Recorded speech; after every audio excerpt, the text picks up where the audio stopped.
here list of books, I have in fact written the words "keep it short, stupid." And I have genuinely kept it short. There are not many books on this list. It's just that the cumulative page count of these books is, many. I'll just go ahead and underline stupid.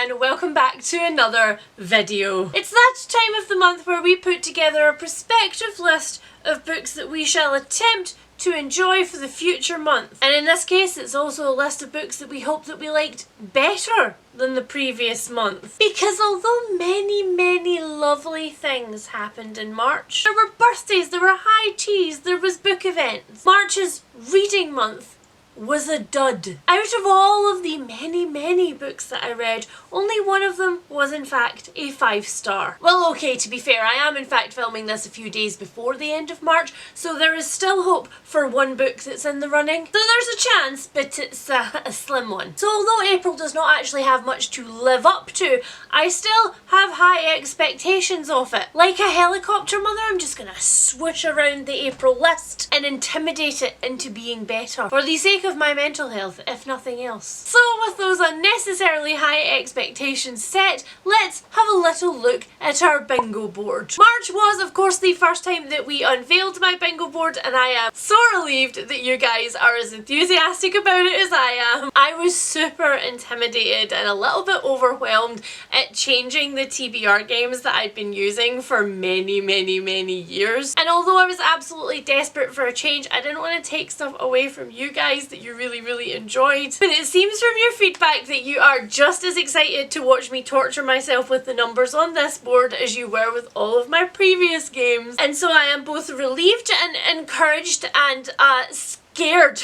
I wanted to set myself a challenge, and I think I might have overstretched on a few of these, but it's okay. You're coming along with me whether you like it or not. You done promised. So if you're new here or you missed last month's TBR video where I launched my new bingo board, I will link it down below and up here in the cards so that you can go and have a look and avail yourself of all of the rules. I explained all of the little squares on this board in that video in some detail, including in which ways I am eligible to add little numbers to it to make it more satisfying. Give me a sense of accomplishment in my life, even if I'm only competing with me. There is nobody I would rather beat than past Leanne. And speaking of numbers in the corners of them, let's have a look at how we left it in March. And to this I say, yikes. There are not a lot of numbers on this board yet, and the numbers that are on this board are quite teeny tiny. But although March was kind of a bust when it came to me finding new favourite books, it was much kinder when it came to the numbers. So at the start of March, I had read 8% of all of my purchases from 2023. And unfortunately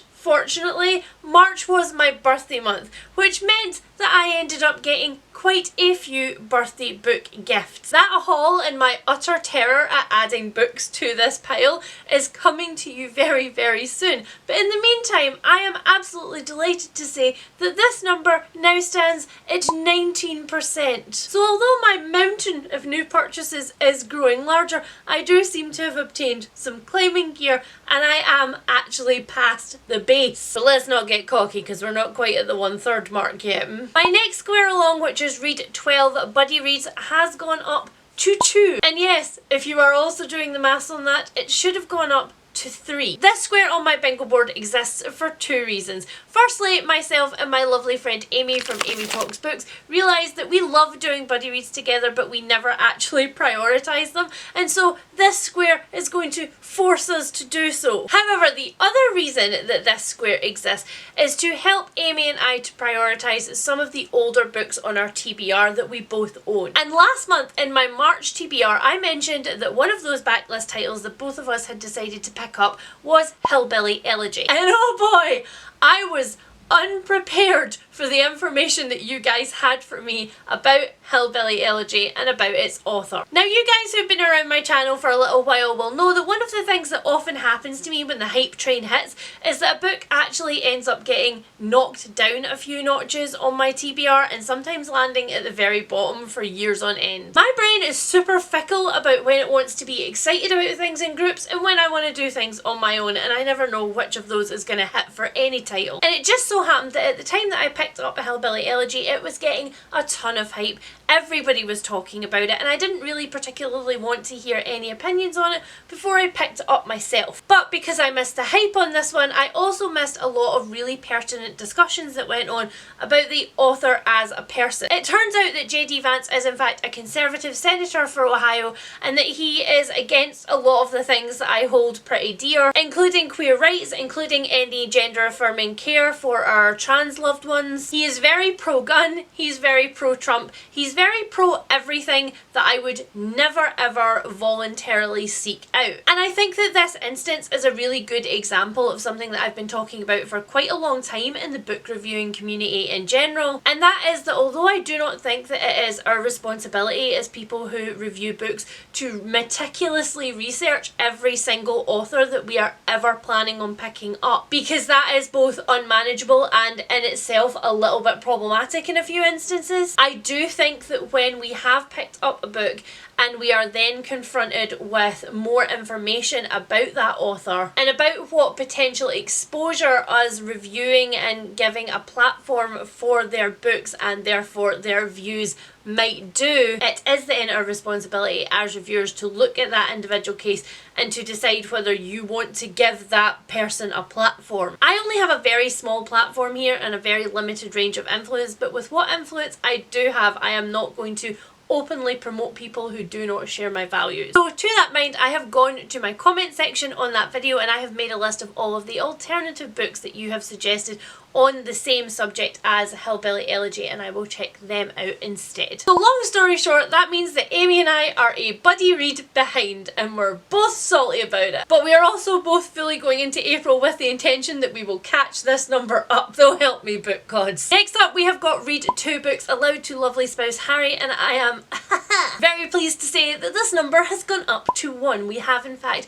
read our first book together this year and I was very pleased with it. Again, more of that in my tops and bottoms, possibly with a cameo from lovely spouse Harry himself, who was also very enthused with the book that we picked. Then Read 12 Kindle books has jumped up to the lofty heights of 3. I have read 3 books from my Kindle graveyard so far in 2023. I could have read more, but let's be real, with my run of extreme insomnia in March, I instead played The Sims. 3 AM in the morning, I have about 2 working brain cells, and with one of them I'm going to punish digital characters. Next, Read 2 audiobooks was sitting at a grand total of 0, and it is now instead sitting at the number 2. Can you tell that I'm feeling very accomplished right now and that I'm going to get absolutely knocked down a peg very soon? Next, Read non-fiction books was sitting at 1 and it is now also sitting at 3. Woo! Confetti! Look at me! Let it distract you from the fact that none of the numbers on the last row have changed at all. None of them have had any additions whatsoever. Even though I bought more of them in March. It's fine. It's fine. I'm fine. We're fine. It can only get better from here, if only because most of these numbers can only go up. There is no other reasonable direction for them to go. Except for that first one, but we don't talk about her. Okay, so TBR bingo updates out of the way. Let's get on to the actual titles that we are planning on picking up this month. All of them. Okay, so first up, let's get my book club books out of the way, the obligations to which I have signed up, before we go on to the voluntary torture portion of the programme. First up in April, we have Pyramids and Guards. These are the next 2 books for the Around the Disc in 800 Days read-along. And as you can see, that does bring us on to a brand new map, which will see us through to the middle of the year Can you actually believe it? And that does mean that I will soon be scheduling a live show to talk about the first 6 books that we have read for the challenge. Oh, and one other thing before I move along. I did promise you in my last TBR video that I would in fact leave a link to the Discord server to join the challenge Discord. Unfortunately, there was a little bit of an issue with the formatting of the link, but then I did delete the link and forget to put the correct one in. So my bad if you are still looking for the link for the Discord server. It is down below, and I will try and remember and do a community post for you guys so that you get an extra alert and you can come and join us. And then next up, the other book that I have for a book club is episode 13 by Craig Dilouie. This is the second of our 2 picks for my bi-monthly Patreon book club, which I will link down below if you're interested in joining us. The first pick was all of us villains. Why can I not? It's this book, which I read last month in its entirety and still for some reason cannot retain the title of. Some books, guys, they don't go in. Anyway, I read that one. So the other one, episode 13, is on my TBR for this month. Episode 13 is about a ghost hunting reality show which has absolutely gone viral. The crew and presenters of this show do a lot of going to really, really haunted places and taking all of their equipment to try and find ghosts. The jump scares for their episodes are famous on social media, and they have a huge cult following. And it is because of this following and their fame that they are finally allowed access to the Paranormal Research Centre, which was a centre that was set up in the 1970s to also investigate ghostly things going on. Nobody goes in there. It has become a hugely haunted place in its own right, and this is the story of what happens when the crew essentially locks themselves in there to film. This one is also interesting because it is written in mixed media, so as well as interviews and like your standard mixed media stuff like newspaper clippings and stuff, I think there are also a bunch of documents that they find in the Paranormal Research Centre, and there are like scenes that are written as if it's things that the camera has seen and things that the crew haven't picked up on. It sounds exactly like a Leanne book, so I am going to read it this month, and then my patrons and I will discuss the 2 books, which is going to be interesting because I have heard that there are some mixed opinions on episode 13. So those are my book clubs. Let's get into the books that I have decided to inflict upon myself with no prompting and nobody to tell me to do it. Now, I have tried to be a little bit crafty this month in the books that I pick because 6 of them are going to be 2023 purchases, which will hopefully raise this percentage a lot, whilst also having the potential to intersect with a few other things on this board. When I first put this bingo board together, I was a little bit on the fence about whether I was going to allow myself to cross off more than 1 square on this board with the 1 book. So for example, if the book is a new 2023 purchase but it is also a Kindle book or an audiobook, or if for example one of the books that ends up on my earworm challenge also happens to be one of the books that myself and lovely spouse Harry read together. But I have come to the conclusion that if I don't allow myself to do that, then there is a chance that some of these squares will then become absolutely unachievable. For example, the non-fiction square. 2 of the 3 non-fiction that I have read this year I also listened to on audiobook, so if I'm not allowing myself to cross off more than 1 thing, I'm gonna make every one of these a unique number, which on its own, if you take out reading the 80% of my 2023 purchases and also the ongoing series in both corners, leaves me with over 50 individual books to read, which potentially makes those 2 corner things unachievable. And while I like a really, really difficult challenge, there's a big difference between really difficult and doing that to myself. You know what I'm saying? So with that in mind, this month's TBR has been entirely crafted to try and hit as many squares as I possibly can, like ding ding ding ding ding ding ding, just lighting all of the squares up all over the board. So the first thing that's not a book club book that's going on my TBR for April is Godkiller. Godkiller by Hannah Kaner was on my most anticipated books for 2023 list, not just because it's absolutely stunning, but because the premise makes me think that I may actually finally really enjoy a book wherein gods are taking an active agency in a fantasy setting. Because here's the thing, I am really picky about anything in my fantasy books which has astronomical power, you know, because there's like a level of magic or like goddom or whatever beyond which it's just not interesting for me to read about anymore, because it's like, well, it doesn't matter what these other characters do, you have the power to do anything you like. And so it makes the high stakes like effectively pointless. And it sounds like that very concept is the thing that Hannah Kaner has been playing with in this book. I was also fortunate enough in March to be able to go along to Samantha Shannon's tour stop for her Roots of Chaos series, and Hannah Kaner was the one who was chairing the event. She did a lot of really adorable fangirling over Samantha Shannon and her plots and her sapphic characters, and she just hit all of the right notes for me. Quite often hearing an author talk in person makes me really hyped to go home and pick up their book, and that's definitely what's happened with this one. So in short, this book is about Kissin. She is a woman who kills gods for a living, and she really enjoys her job, and she has a whole list of reasons why. But one day Kissin is dispatched to kill a god, and she finds that it's not going to be as easy as all of her other missions because this god has attached itself to a little girl. And at the same time, we have a soldier who has just finished fighting a war, who is finally on his way home, and whose king sends him back into this war-torn landscape to try and find this very same little girl. Now, I did mention at the start of this video that I was trying to keep this TBR a little bit shorter and more manageable this month, but that I had ended up with books that essentially amount to over 4,000 pages. And so I just have to say right here that Godkiller is not the fault of very many of those pages, because in fact for an epic fantasy it is quite short, and that is another reason that I'm super excited for it, because I'm like, in that amount of pages, what can you do with this concept? In sharp contrast to the not very many pages of Godkiller, however, I have two books which are related to each other on my TBR for this month, which in and of themselves account for a massive chunk of that 4,000 and odd pages. And yes, you may have already guessed it, those books are The Priory of the Orange Tree by Samantha Shannon and its prequel, which was just released, A Day of Fallen Night. So they are respectively book 1 and book like 0.5 of the Roots of Chaos series, and of course, just as I said, I'm very pumped to read books as soon as I have heard an author talk about them, and I really want to grab on and hold on to this feeling for these books because they are a huge. And although I say these books, I actually read Priory of the Orange Tree for the first time last year and absolutely freaking adored it. And then I promised myself that before I read A Day of Fallen Night I would allow myself to reread it. In the last couple of years I've been doing a lot of rereading books that I have read fairly recently as opposed to rereading books that I read years and years ago,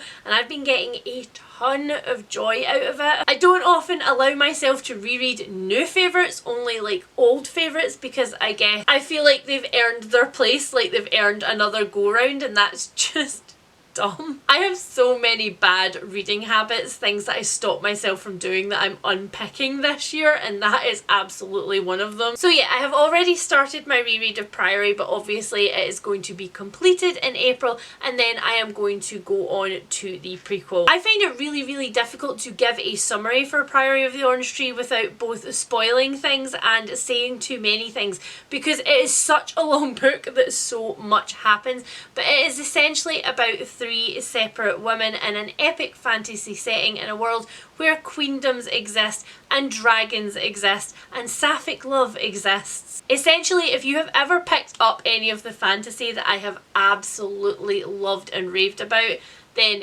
get yourself to Priory of the Orange Tree. However, if we take into consideration the two books that I am reading for Around the Disc in 800 Days, Godkiller, a reread of Priory, then reading its prequel, and the other fantasy reading which I am quietly doing in the background and not telling you guys about, that is a massive chunk of fantasy reading for this month. Like, that is a huge amount of epic fantasy. And so I decided that it might be sensible if I veered towards some other genres that are typically quicker reads for me to fill up the rest of my TBR, and so that is what I have done. It may in fact be the only sensible choice that I have made this month. So the first of those books is The Mysterious Case of the Alperton Angels by Janice Hallet. I've talked quite a lot about this one already this year. You guys know that I am a Janet Hallet devotee. I absolutely adored the appeal. It's one of my favourite sort of mystery slash cozy mysteries that exists.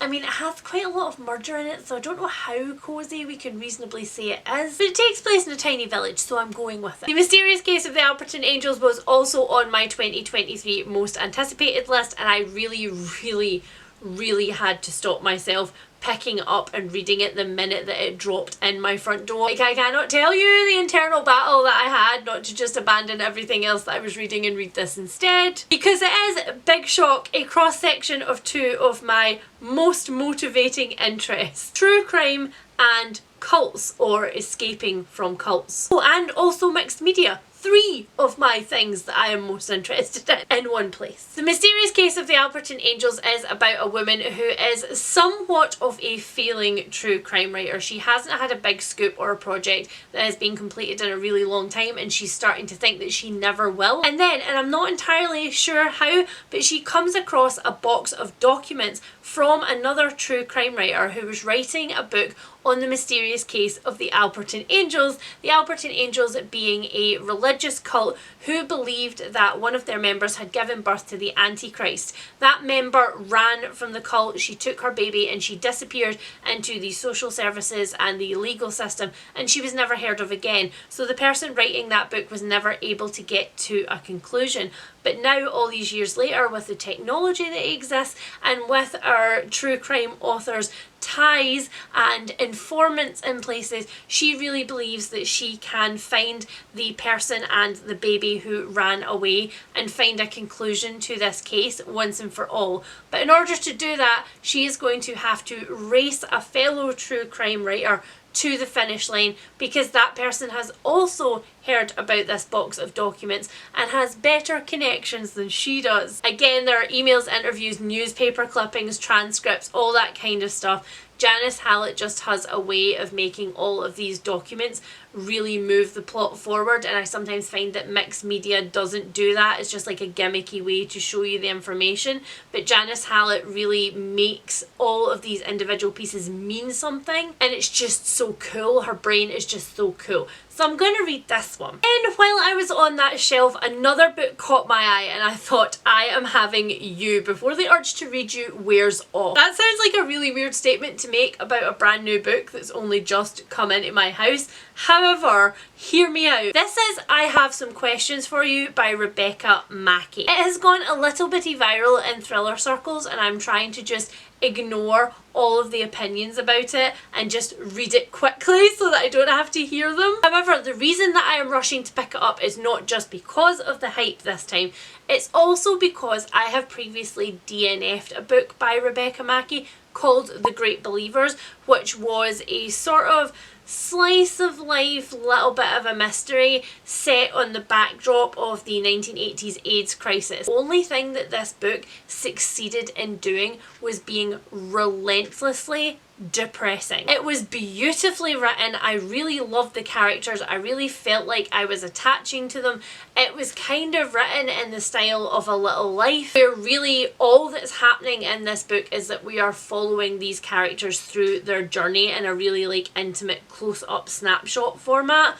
But it just did nothing for me except for make me feel so depressed. The writing in it and the quality of the characters is the reason why I'm giving Rebecca Makkai another shot with I Have Some Questions For You. This one is about Bodie Kane. She is a film professor and also a very successful podcaster who has gotten into true crime because in her past she was a part of 2 very big cases. One that happened in her childhood and then one that happened in her university, where one of her best friends friends was murdered. She is absolutely determined at this stage in her life that she is leaving all of that behind her. It causes her great pain to think about the unanswered questions in both of those cases. However, her old university extends an invitation to her to come and teach a film course there, and she finds herself drawn back with the sole purpose of trying to finally work out what might have happened to her friend. However, now that she is a podcaster, the way that she has decided to do this is to make a podcast about it while she's there, and she starts interviewing all of the different people who are involved, and all of those different people obviously have a different point of view. It's kind of giving me the same vibe as 6 Stories gave me last month, except this one turned out to be a massive flop. So I'm hoping that Rebecca Makkai can not only redeem herself, but also that format of book for me. Not that I'm putting a lot on her shoulders or anything. Next up, I have 2 different non-fiction books which are going to hit 2 very different parts on my board. The first of those is To the Bridge. Now, this is a non-fiction that I have had sitting in the depths of my Kindle for years, and I don't entirely know why. I picked it up way back when because it was one of the Kindle first selections of the month. Like, Kindle used to, and they may still, I just don't pay any attention to it if they do, pick like 5 or so books that they're really interested in and give them to you for free, so you can choose one of that selection to read. And this was one of those books, and I was absolutely astounded to discover a book on that list that I was really interested in, because some of them were books that I really was not. So this one is essentially an investigation into the 2009 case of Amanda Stott Smith, who was a woman who drove her car one day to a very famous bridge in Portland and dropped 2 of her very small children off of the side of the bridge. Of the 2 children, who were aged 4 and 7 respectively, the 7-year-old survived, and Amanda was then of course taken into custody and convicted of murder and attempted murder. Amanda was a really angry person at the time that police took her into custody, and so she did not present anything like a favourable type of impression on the public when she ended up in the news. But in the synopsis of this book, Nancy Rommelman says that what she wanted to do was actually excavate the real Amanda under these horrible events and of course all of the press activity, and find out who she really was and how she came to feel like this was her only choice. But when I was going through my Kindle graveyard and unhauling for this challenge and deleting stuff permanently off of my Kindle that I knew I was never going to get to, I discovered this one again, and I was like, Past Leanne made some really interesting choices, didn't she? And then the second non-fiction book that I am going to read is The Last Days by Millar. Interestingly enough, this is another book that I have only just picked up, but I have been compelled to read it, not only because it is a memoir about a cult, and I am apparently reading a lot of cult content this month, but also because in March I read 2 different memoirs by 2 different Scottish women, and it made me really desperate to continue that trend. There has been a noticeable shift in the last couple of years in the area of memoirs that I like to read, which are specifically either like slice of life memoirs, or memoirs about complicated family situations or family mysteries. In that, in the last couple of years, there has been so many more female Scottish voices making their way into that genre, and I am so excited for it because every single time I pick one up, I absolutely love it. I am utterly transported back to my own childhood and dragged through some of my own experience with these books, and I don't know, I just, in the same way that Australian crime fiction hits different, Scottish memoirs are hitting different for me. And it just so happens that this one is about Ali Millar's experience escaping a cult. She grew up in the Scottish borders in a Jehovah's Witnesses end of days cult where they believed that Jesus was coming back and that all non-believers would be killed. So she grew up surrounded by really violent imagery and told that all of her sins were going to be things that she was judged on, and literally the choices that she made in her everyday determined how long she had left to live. But as with all of the other memoirs I have read recently about people escaping from cults, Ali started to realise that there was something going on with this narrative that didn't quite meet up. There were questions that couldn't be answered, and there was a strange emphasis on the parts of her life that the cult specifically wanted to control that she didn't understand why Jesus cared about. And so this is her kind of awakening as to the abuse that she was suffering and the way that she escaped from that. Now, I have this one in hardback, but I'm not gonna lie, I'm probably also gonna pick it up on audiobook because that's how I've consumed the last two Scottish memoirs that I've really, really loved, and I think that it would be nice to continue on with that. So that ticks off 2 boxes also. And again, if you want to hear about those other 2 memoirs that I read, then tune in for my tops and bottoms wrap up very shortly because they are definitely both on there. Then second from last, I have this month's buddy read with Amy, and we have decided that because we have to fit in 2 in order to catch up, we're going to pick a slightly shorter one for the first one that we pick up in the month. We haven't actually decided what the second one is, but we'll get there. So the first one that we have picked is What Moves the Dead by T. Kingfisher. This is a very, very small offering from T. Kingfisher, who writes some fairly chunky horror, sometimes with one foot in fantasy or speculative. Again, T. Kingfisher is one of those authors that pops up on my TBRs a lot because I will read anything that she writes, like absolutely anything.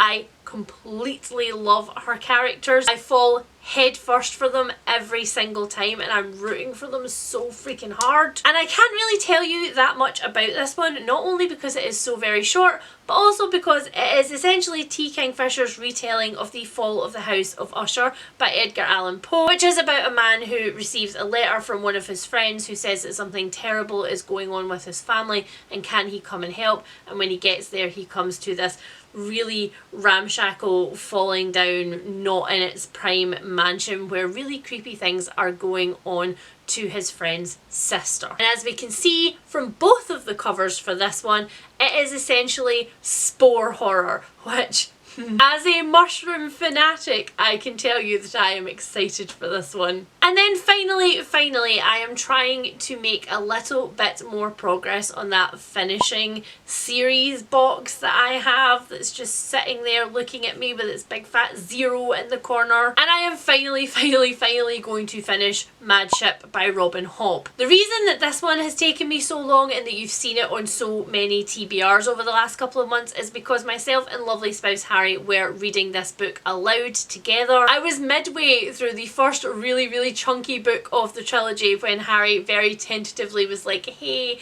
I really hated the narrator for this trilogy. Could you maybe read it to me out loud? And then I had to go back to the start and read it all from the start out loud, which took a very long time because they are very long books. But when we started Mad Ship, Harry's interest was kind of like waxing and waning. We weren't picking it up all the time. We were doing other things instead. And I was eventually like, you're not enjoying this, are you? And he was like, no, actually, I think that I hate the narrator, but I also think that I hate these books. And so I gave up reading it aloud to him and decided I would just finish it for myself. But because I had been reading it over such a long period of time, I was sick of looking at it, so I put it down and let it gather dust in a corner for a little while, and it's finally time for me to right that wrong. I really desperately want to finish my reread of this series and read the last trilogy this year, like really badly, so I need to actually put some effort into that. And I know myself, I know as soon as I get past the Liveship books I will absolutely rip through the rest of it. I just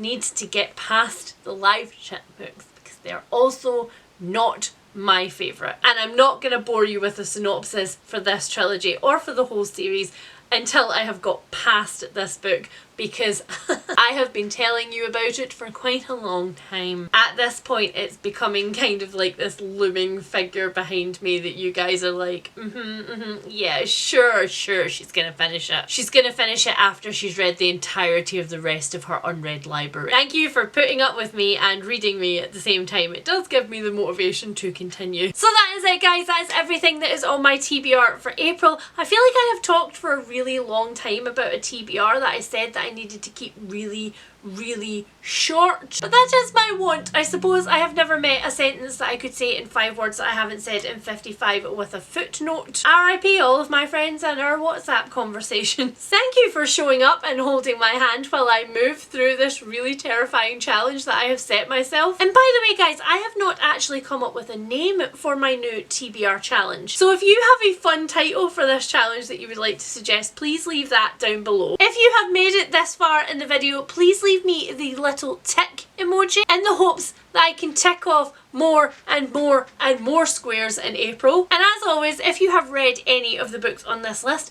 and you have enjoyed them, or you have very much not, then please tell me about that down below in the comments, as well as telling me about anything you think that I might like based on what I have picked. Not that I think it's a good idea that I add to this box again. And of course, let me know what is on your TBR for April, and I will speak to you guys really soon.